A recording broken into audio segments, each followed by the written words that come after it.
Welcome back. Let's dig straight into what the papers are reporting for this morning, and our reviewer is already in the building. Our reviewer is an academic and a public affairs analyst of repute. Please make welcome one and only Professor Uwem Akpan. Good morning to you, sir. Great to have you. Good morning, Ike. It's a pleasure to be here. And happy independence. Same to you, and congratulations on the anniversary of independence. You acquired a new title. The leader of the airwaves. Okay. Thank you very much. Thank you. Welcome to the program. Good to see you, Good to all see of you you are too. very radiant. And Thank you. I just want to believe that is part of the threats of the independence anniversary. I'm not forgetting the 88th anniversary of Akwa Ibom. Absolutely. I'm sure it read. Yes. It poured. We actually ate more than enough, and I think what you're saying is a spillover of the plenty food that we have eaten from anniversary of Akwa Ibom State and Nigeria's independence. Whatever you do, remember me. That's a You very remembered. good lyric. Well, that's really nice, and I don't know how nice it will be on the papers this morning because Jonathan has taken it all. So head to the Nation. The Nation here tells us something very funny. It says, Jonathan, Boko Haram once nominated Buhari as negotiator. On the rider, it says he expected insurgency to end under late president. You're making false start at 2027 campaign. Garba Shehu hits back at Jonathan. Obasanjo, new thinking needed to end Boko Haram. Lie Shuaibu's others scar to Nigeria, says Bishop Hooker. Now, that is not just captured on The Nation. First Daily also says something about that discussion with the former president. First Daily says here, Jonathan explodes. Boko Haram armed by external powers. Says sophisticated weapons flowing in from foreign backers. Cautions insurgency has slipped beyond Nigeria's control. Recalls Buhari's secret selection as sect negotiator. And also on Telegraph, like I told you, Jonathan has taken all the papers this morning. Most of the papers, Most actually. of the papers are talking about him. And Saturday Telegraph also talks about that. Saturday Telegraph says here, Jonathan, I'm surprised Buhari couldn't end Boko Haram insurgency. Terror group never nominated Buhari as mediator. Garba Shehu counters Jonathan. Well, it is also on Tribune, and we'll just take Tribune and then we'll get into the discussion. Saturday Tribune says here, okay, let's just have this discussion. I think I'd like to fire the first Why salvo. do you want to do this? Let me clear my throat. Please clear. And when I clear my throat, you know I'm coming from a different angle. Now, Garba Shehu replying the former president, and this is the part where history plays out. The former president has come out to let Nigerians know that Boko Haram once nominated the former president before he became president as a negotiator. Now, do you remember that story, or is somebody lying to us? Let's begin from there. I remember the story. I remember. So Buhari was actually nominated by Boko Haram, I believe, That's what we read at that time. at that time. Yes. But Garba Shehu is saying the former president was never nominated. But whilst we marinate on that, the former president, Goodluck Jonathan, is saying he expects that, that action which followed Buhari's nomination, let's just put it alleged nomination, which of course the Garba Shehu is saying it never happened. He expects that given Buhari's military experience and the fact that he was nominated at some point as a negotiator to broker peace between the Nigerian state and Boko Haram, that he would have been able to end, the insurgency. You think that expectation was too high? Well, I wouldn't really think the expectation was too high. The reason being that even before Buhari came into power, one of the plans of their campaign was that they will end insurgency in 6 months. They said so. They even said that there will be light within 6 months, uninterrupted. The refinery. Okay. So he said that, and beyond and beside that, we read and we read in the papers, we heard in the news that not Jonathan, The Buhari, former president, yeah, Buhari, late by that Buhari. time, he was not the president. Yeah. That he was nominated by Boko Haram as A negotiator. their negotiator. So this thing was in public light. And for Garba Shehu to begin to question a former president, I think it's not just, well, maybe it's freedom of speech, but it shows some kind of, I say disrespect, because Jonathan, as a president, was in charge of all intelligence that came. He And so he may have been privy to a lot of things. access to all intelligence. The communication was to the president and was not to somebody who was never In the picture. never in the picture, never appointed as a spokesperson At that time. at that time. And so his knowledge was, and I want to believe, very, very limited at that time. And when Garba Shehu says that it was not so, is he going to dispute what we read in the papers? Or what is in public domain. That was in public domain, public space at that time.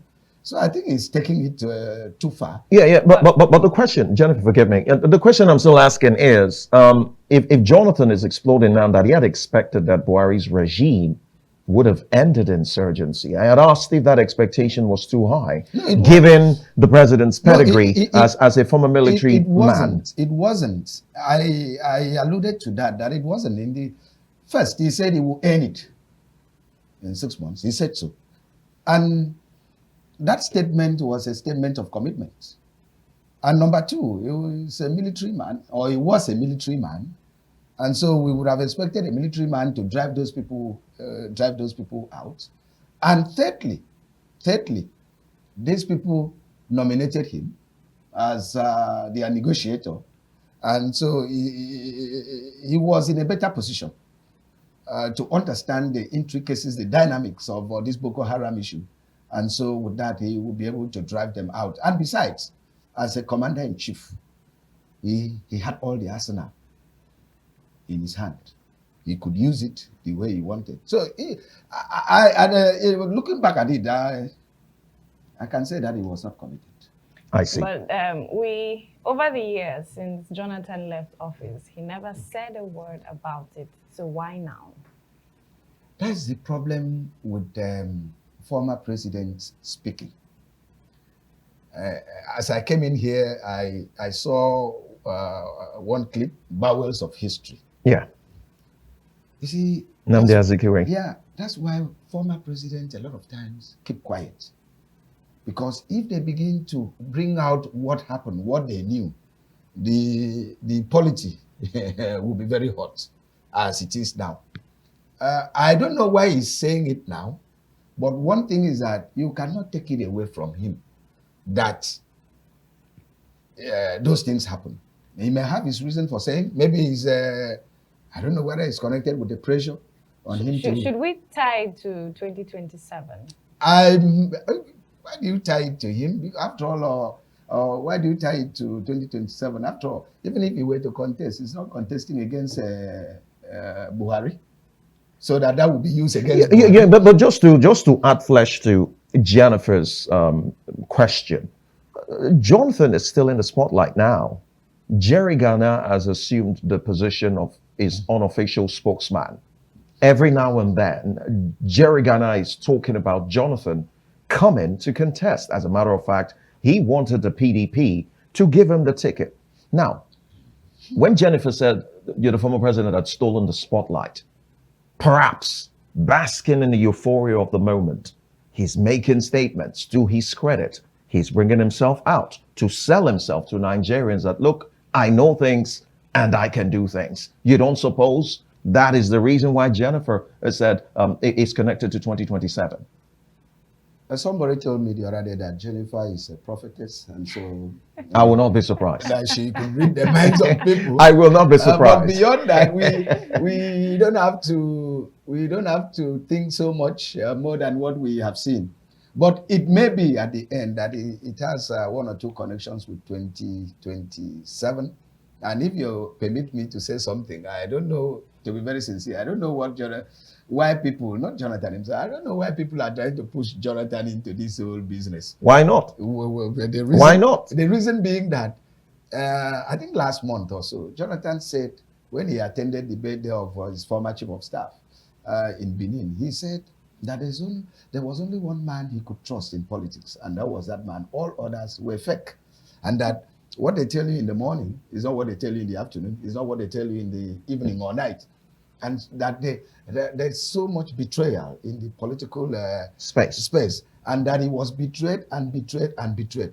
Come to think of it, the same people who betrayed him, most of those who betrayed him are those who are leading the political troops, fronts. Yeah, for him to come back.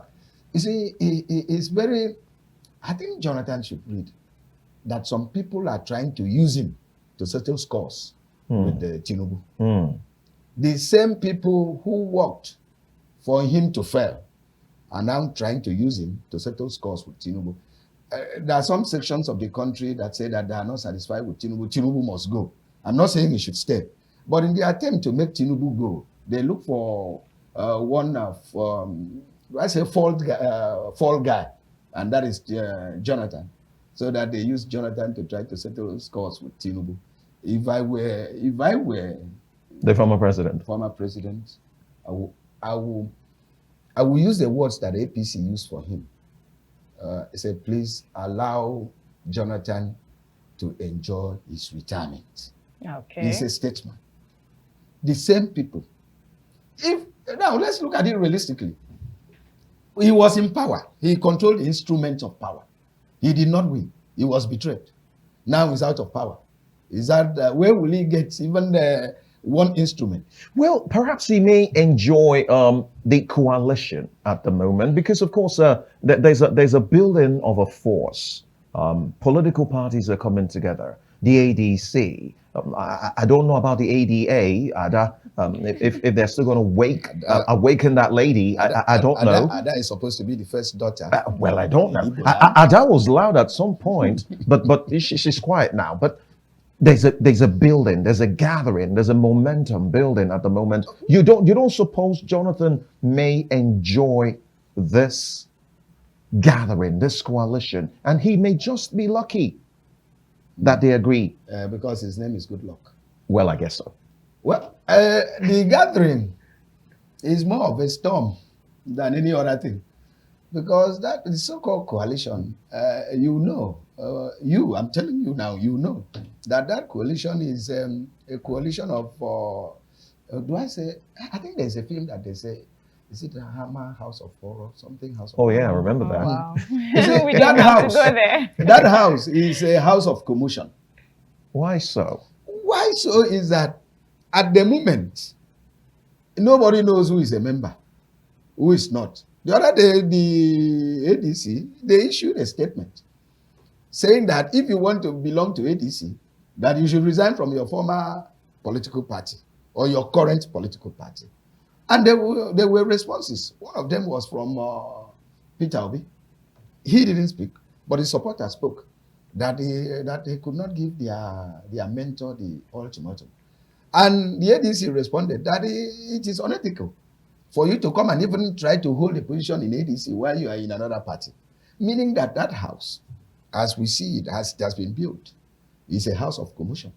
And But then the ADC, question I would ask, is it a coalition or a political party? it is a political party, but it wants to use its platform as a coalition to attract others. And you were talking of Jonathan. PDP says it's not joining any coalition. And so if Jonathan is on their ticket, it means that PDP is going alone. And it's still talking about the coalition. You need to take note of the fact that there is one in quotes, hippopotamus, in quotes, that is there, that is still looking for the ticket. And the other day, he said that he could only relinquish the ticket if A younger candidate beats him in the primaries. things like that. That means that even in ADC, there's no vacancy. Obviously, you're talking about Alhaji Atiku Abubakar. Well, Jennifer. I don't know why we had to bring him to this discussion, but well, let's take some other papers. Saturday Punch. I hope it's not too punchy. Saturday Punch says here, inside bandits' bloody attack that emptied Kwara community. The writer, I hid in the roof while they killed traditional ruler. This is his brother. I considered suicide after losing husband, relatives. This is attributed to a widow. It is also captured on Weekend Trust. Weekend Trust also talks about the bloody attack in Kwara. Weekend Trust says here, insecurity. Kwara bleeds. There's also some graphical representation here. We've seen total number of people killed, 71. Total number of people kidnapped, which is on the red bar, that's 86. We've also seen reported number of people killed and kidnapped in Kwara 2025, and we've seen so much. Well, I don't know what you make of this Kwara bloody attack. Whenever I hear something about Kwara, negative, I personally bleed. And not because Kwara, or whether, not because I come from there, but you see, there's this affinity that I personally have with Kwara because I did my youth service there in Ilorin. And it's one place that I enjoyed so much. And so anytime I hear something negative about Kwara, I feel bad. But the truth is that what is happening in Kwara is not just a reflection of the entire insecurity in Nigeria, but you see, Kwara is quite close to Niger. It's quite close to Niger. In fact, one of the local government areas in Niger, Borogu local government area, was ceded from Kwara to Niger. And Niger has become a hotbed of insecurity, of bandits, of terrorists. And so naturally, it has spilled over. But the problem is that our government is not proactive. Government should have thought that as these things are happening in Niger, particularly around where we have the power facilities, quite close, that it will go down. After Maiduguri, after Borno State, after Benue and Plateau State, the next hot point is Niger State, where soldiers are even being killed. And it is expected that the thing will naturally move down to Kwara State. It's unfortunate. And this again casts a question mark on our security apparatus, one, on our intelligence gathering ability. We have so many agencies on intelligence, but none is picking up these things that these people are coming, that this thing is going to happen. So why are they there? Are they like NNPC that so much money was put into refineries, but at the end, they have been declared that they cannot be revamped? So why are we putting so much money into the intelligence agencies? Because the soldiers cannot act without intelligence. You think that the security forces are overwhelmed? I wouldn't think they are overwhelmed. I think it's more of strategic planning and intelligence failure. But every strategy has been deployed. Kinetic, non-kinetic has been deployed. Kinetic, non-kinetic, those are English words. But what we need is the one on ground. Have we gathered enough intelligence for us to use, or for the military to use, to deploy the intelligence in order to track down these people? The military, a number of times, we've seen some of the soldiers in some exposed videos talk about their welfare, talk about how they are being sent to war without the necessary tools for, and also spoken about sabotage. Would you consider some form of political maneuvering? No, I will accept that there is sabotage in the military. I think I've made that point here before. There is heavy sabotage in the military, or let me not say military, among the security agencies. There is heavy sabotage because How would you explain a situation where you are planning an attack and before you go there, your people have been ambushed and killed? The simple thing is that there is an insider information. And as Jonathan said in the story that we just took, you realize that there is also, in my own opinion, I agree with Jonathan, there are foreign elements intervening in this situation to make situation Sorry. to make the situation in Nigeria not just bad, not worse, but worst. So, but the greater thing is that we must take control of our affairs. And the first point of taking control of our affairs is gathering enough intelligence so that we become proactive and not reactive. Now we're still talking Kwara. I read, and I believe it to be true, while people were dying in Kwara, while people were being kidnapped in Kwara, the governor was going round to Imo State to receive the president to do this, but his people were crying. That shows the level of commitment of our leaders to the problem of insecurity. You talked about intelligence in your analysis. Every part of your analysis has captured the term intelligence. Are you saying that we do not have enough intelligence? Because I can tell you, not as an opinion, that intelligence is always available, but the use of the intelligence may just be the problem. That's another perspective to it. That's another perspective to it. And that's where the sabotage comes. That's where the sabotage comes. Let them come out, the security agencies, and declare that they have enough intelligence, but that they find it difficult to deploy, meaning that they have,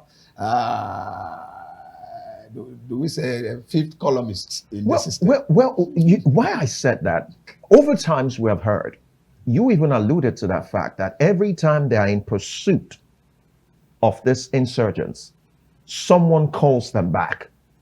Every time they're about to lay an onslaught or lay siege against the insurgents, there are coordinates given away. And before you know it, they are ambushed. Every single time we've heard of soldiers talk about this, they've done videos. The one thing I see here, not as an opinion, but as the issue, is not the problem of intelligence, but largely about sabotage. Yeah, largely about sabotage and maybe lack of political will. But I will also take, I will also put a little blame on lack of intelligence. Intelligence is not just gathering intelligence from outsiders, but also gathering intelligence from inside. Within. From within. It is their duty. It's not my duty. It is their duty to fish out the bad eggs, the saboteurs, those who make their mission impossible, those who endanger the lives of their colleagues. It's an insider's job. And so part of the intelligence is fishing out those people that have done this. It's not while we pursue the intelligence outside, knowing the positions of the enemies, we were outside enemies, but we must also find out the enemies from within. And if they do that, that's when they will continue to move. But it's a sad commentary, sir. Well, you were in this country in the last administration when I think it was United Arab Emirates or Saudi Arabia that gave us a list of names containing sponsors, alleged sponsors, numbering. And I recall the information minister then, Lai Mohammed, said they were going to do something with that information, with that list. I bring that list again back to this conversation. You think this administration perhaps does not have that list? Because if we have, from the UAE or Saudi Arabia giving us a list that contains the names of persons, and we're talking about foreign influence in, the insecurity that we're suffering. You think this administration doesn't have that list? Or, as you said, there is lack of political will? There is nothing that the administration has not seen, this administration. Because so long as you are the commander-in-chief, there's no information that you do not have. They have. But the issue is, when that list came out, government did not even publish it. It was, I think, UAE that gave us the list. And people were saying, how come that a foreign country is now telling us the sponsors of insecurity, Boko Haram, when we would have been the people to know, still trying to talk about the attempt by Nigerian officials to cover up. And so when these things exploded, came from UAE, they hid it, meaning that they don't have the, one, they don't have the political will, and two, that it's possible that their hands have been soiled. We'll leave that. Jennifer. Let's not soil more hands. We can trust still. We can trust. This time around, we're talking about a court ruling. The court holds police enforcement of tinted glass permits.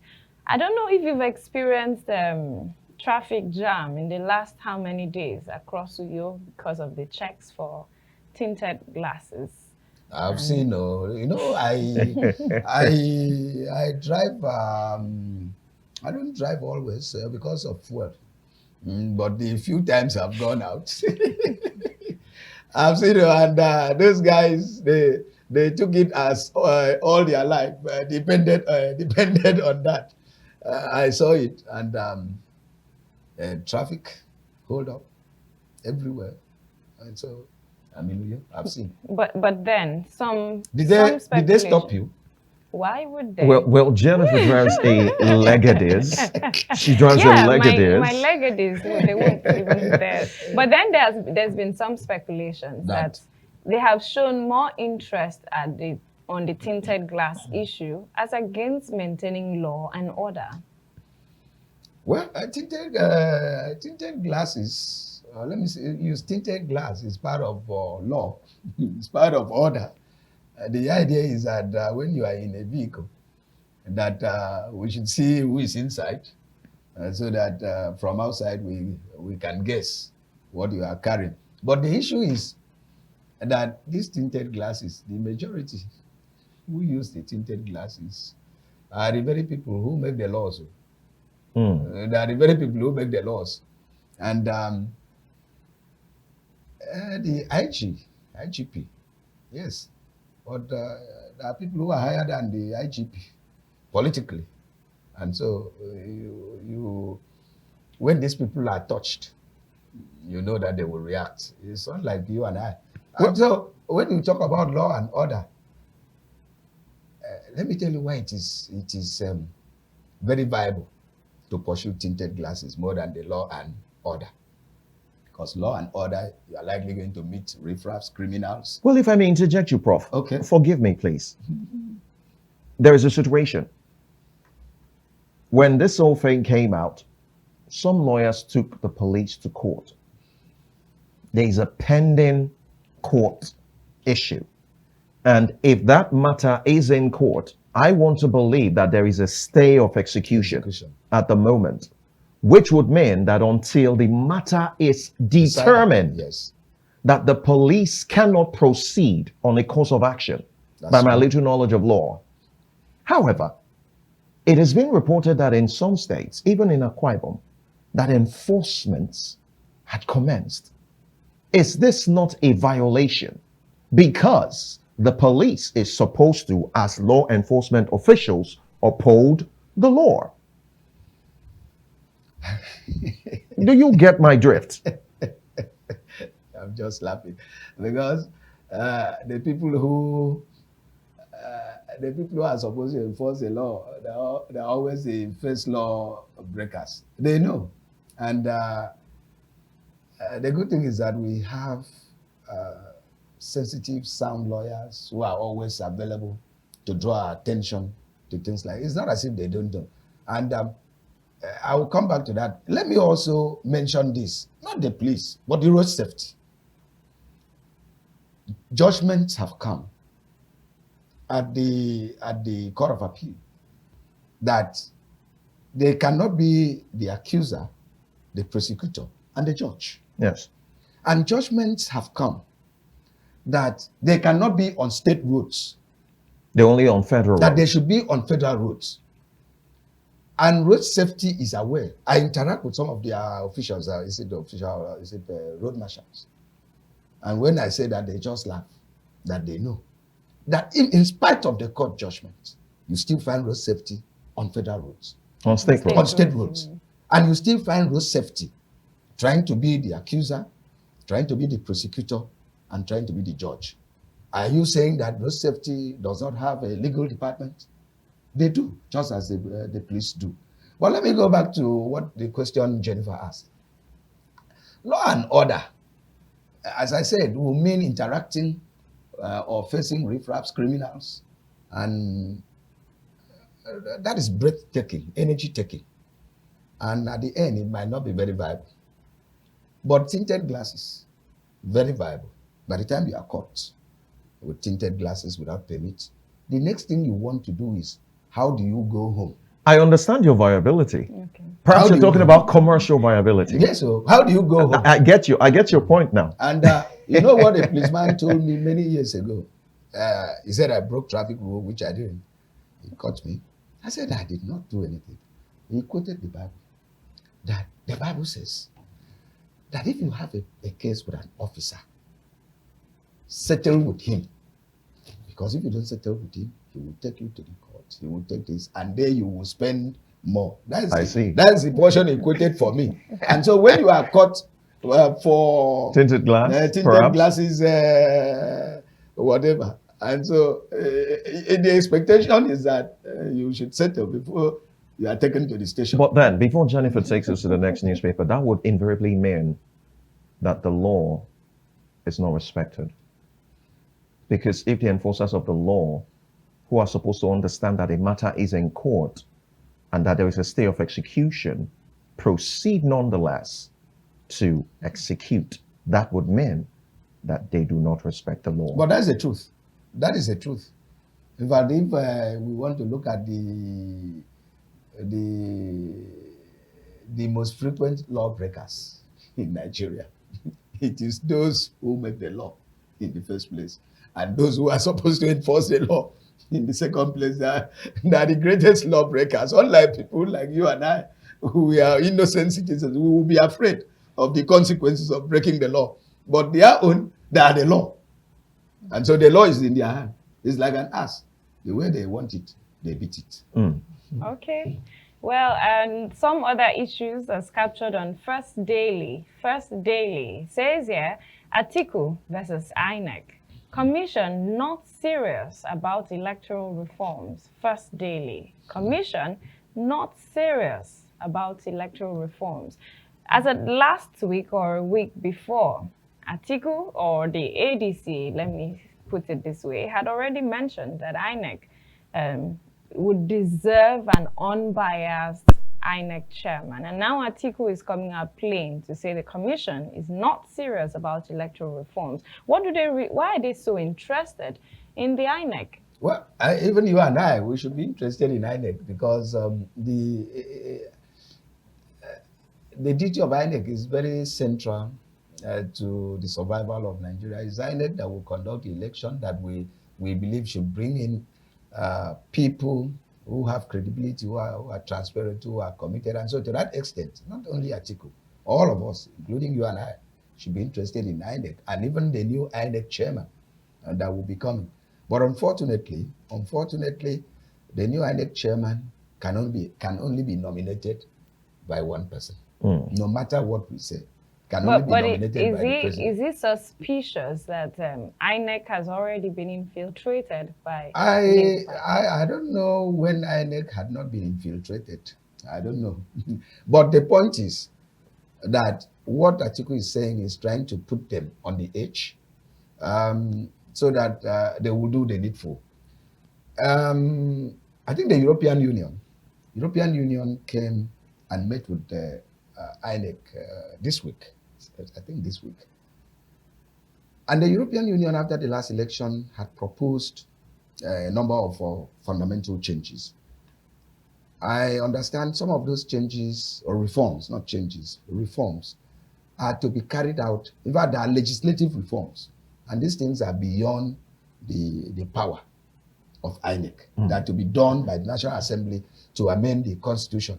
INEC has proudly said that those ones to be done administratively that they have done, that the National Assembly should expedite action on the reforms including this use of technology and transmission of results. And so I'm not coming to speak on behalf of INEC, but I know that to some extent their hands have been tied by the National Assembly, who have the responsibility to effect those electoral reforms as we prepare for 2027. And it is very important that those reforms be carried out early enough. And maybe as we enter 2026, the next legislative year, they should carry out the reforms. Five-star meal. Why do you want 3 square meal as a 5-star meal? That's luxury. Well, I didn't. Now that you've mentioned 3 square, that meal that we eat, is it square? And for it to be square, it must contain all ingredients. Who was the person that came up with this belief that it must be 3 square meal? People eat once a day. People eat twice a day. They are not dead. It's by choice. Ike. Yes. Yeah. I'll give you a very brief story. Very brief. In the then School of Art and Science, now UNX, I attended there. I had a friend. He's a very big shot in civil defense now. So in the morning, when he came out of the hostel, I asked, Uwem, have you this morning? That was a code sentence. I said, yes. And I will ask him, have you this morning? Meaning, have you eaten? He said, I'm fasting. And if somebody here would think that he was fasting, the truth is that he didn't have money to eat. And so when people are eating once a day, it's not doctor's advice. It's not doctor's prescription. It's not a question of real option. They don't have a choice, but they have to live with. Before we let you go, okay, there's something I need you to address, and that will be the Guardian. The Guardian. There's something on the Guardian that I know you really have a lot to say. Okay.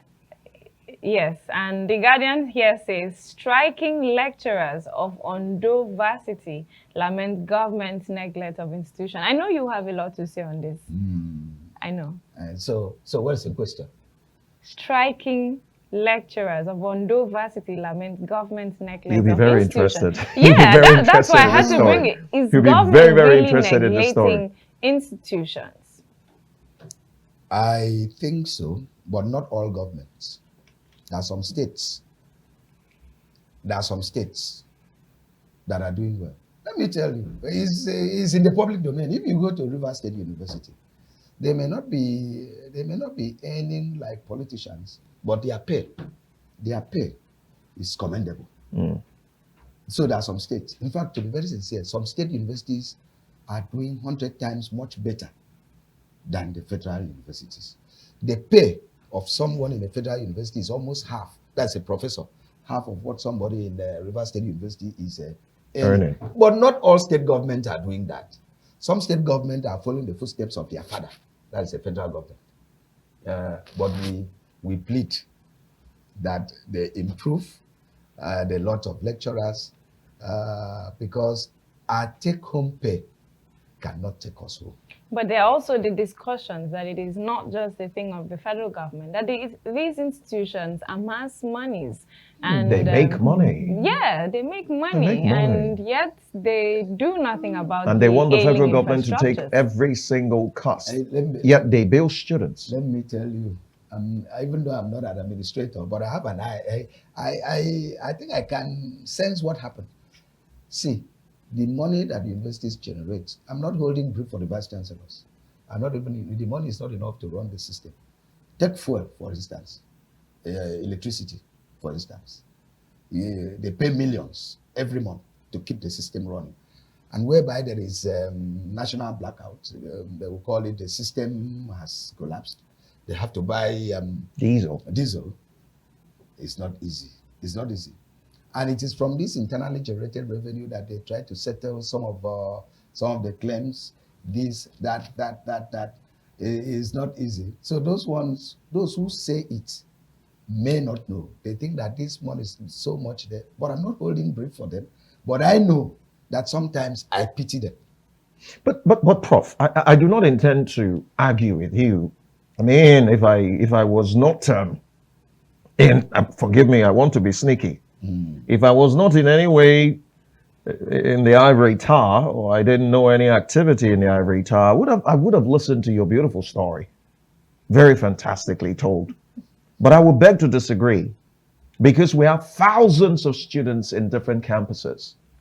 And if we talk about the individual fees that they pay vis-a-vis some other clandestine fees, I don't think we should be having this discussion in the first place. In the first place, also, the internally generated revenue are not meant to pay staff salary. But it can run the school.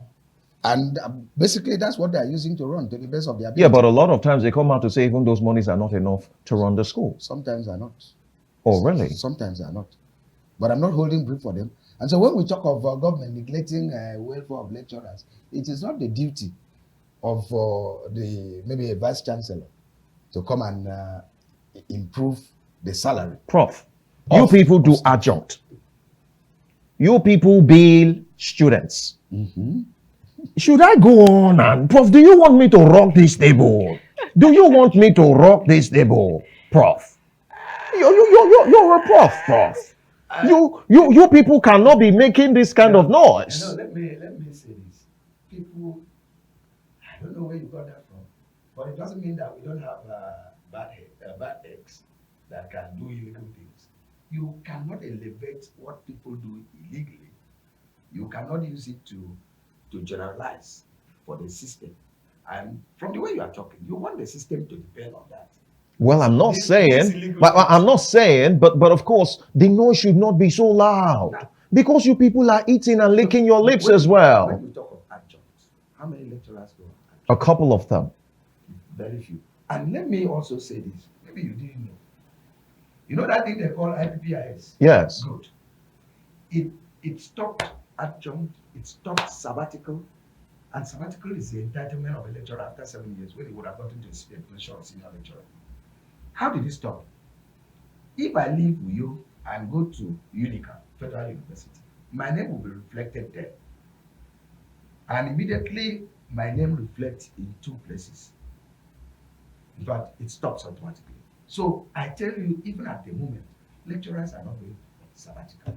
The highest they can do is maybe leave Federal University and look for a state university. I thought the issue of the IPPIS had been settled because you came up with a system one time. I'm privy to that. You came up with UTAS. It has been settled on paper. The UTAS has not been implemented. On paper, they say IPPIS is no more there. But I tell you, up till today, it's still being implemented. You can't go on sabbatical because if you go, the vice chancellor, even the department there will be willing to accept you. But how are they going to pay you? As we speak, most of those things don't have. And as we speak, because of IPPIs, many vice chancellors are not able to recruit. If you come to University of Uyo, in my department, the one I head, we are only 2 staff. There is another department that is 1 staff. To recruit is difficult. Even the VC knows.